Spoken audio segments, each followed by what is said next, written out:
Good day, ma'am. So, for our definition of normal deviation, definition is a continuous frequency distribution of infinite range.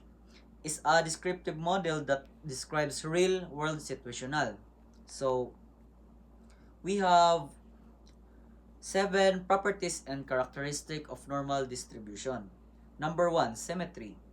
Symmetry. The normal distribution is perfectly symmetrical around its mean.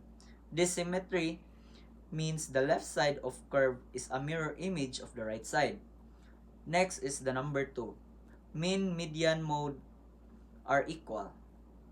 In a normal distribution, the mean average, mean middle value, and mode most frequent value all lie at a center of distribution and are equal. This central value represents the peak of bell curve, such as the bell curve that we have drawn. Number 3, bell-shaped curve. The curve of the normal distribution has a distinctive bell shape, where the majority of data cluster around the mean and the frequency decrease as you move further away from the center in either direction. Number 4, asymptotic nature. The tails of normal distribution curve approach but never touch the x-axis. This means the probability of extremely high or low values never actually reaches to 0, even if it becomes very small. Number 5, defined by mean and standard deviation. The shape and spread of normal distribution are determined entirely by the mean and standard deviation.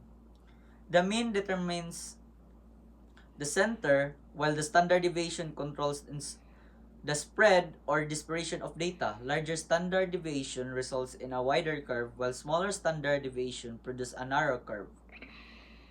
Next, imperial rule. The number 6, 68, 95, and 99.7 rule.